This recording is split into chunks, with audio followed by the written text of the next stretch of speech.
صار غزو هذا ما درع خليج. على فكرة اشهدوا للحاضرين ويشهد الله ورسول الله وآله. الله يخليكم توصلوا الرسالة. أنا تكلمت الآن. قرب الصورة مني، قرب مني الصورة. هذول ما يفهمون. إن أنا بيقتلوني. أنا أعرف. أنا راح أعتقل. لو أروح المحل هاي اللحظة. أنا راح أعتقل. نعتقد بيك نحن. أنت عشان تكلمت كلمة الحق. لكن لا تخليهم يكملوه. بيبيدوا الشعب، صدقوني بيبيدوا الشعب. عادي عندهم. أول أيام اللي صارت شنو قتلوا؟ يقتل قدام عيننا نشوفه يقتل هذا الباكستاني المجرم أو هذا السوري اللي ما عنده أصلا أي أخلاق ولا عنده أي مبدأ. من وين جايبينه؟ من الصحراء. ما كذي الخليج، ما كذي. الرجل الوحيد. خلنا نتحرك يا شباب، خبروهم ما يصير كذي. هذا الجواز حرام. حمله أخص الناس. هذا الجواز حمل ناس طغاة ما تعرف الإسلام. هذا الجواز كان يوم من الأيام يا ناس عزيز. اليوم دليل. اسمعوني، أنا عارفة من هذه اللحظة وسألوا عني. أنا اسمي هتاف السيد كاظم. أنا العلوية الهاشمية. أنا غريبة في هذه البلد. ما غريبة يكفيني. بين أهلك ما غريبة. وين الإعلام؟ وين الإعلام؟ وين الإعلام؟ حدثوا أعراضنا والله يا ناس.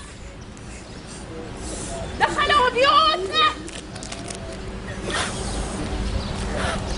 أمي مصابة بالسرطان. أمس هجموا عليهم. أخواني مصابين 2. أخواتي أكلم أختي بالتليفون. ادخل لهذه اللحظة يضربوا في البيبان.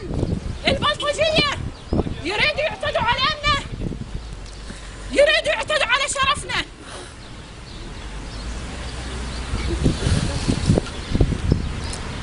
أناشد السلطان قابوس والله إن كان بينكم من يستطيع أن يوصل صوتي، أحلفك بالله، أحلفك معزة رسول الله عندكم، وانتو شعب أصيل، وانتو الرجال الوحيدين على أرض الخليج كلها إلا توصلوا صوتي للسلطان. السلطان هو الرجل الوحيد، والسلطان هو الرجل الوحيد. أنا أستنكر لما يكون في اعتراضات وبشكل غير صحيح في بعض المناطق في عمان، لكني أقول لكم والله إن السلطان هو الرجل الوحيد على حكام العرب كلها. وصلوا صوتي. أنا طلبت الجنسية من السلطان، أنا طلبت الجنسية لأنه يشرفني إن أنا آخذ الجنسية. هذه الجنسية يحملها أخص الناس. اللي حمل هذه الجنسية قال سيستمنا، حتى أعراضنا اللي حملوا هذه الجنسية. جنسهم حمد. لا والله. خلي العالم قتل داخل هناك. أنا أعرف اخواتك واخواتي واحنا نطلع في الحرات ما نقدر نسوي شيء. باذن الله تعالى.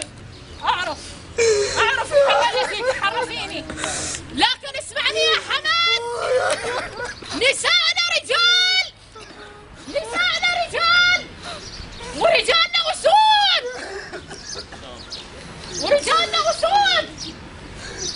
صوت السلطان أرجوكم.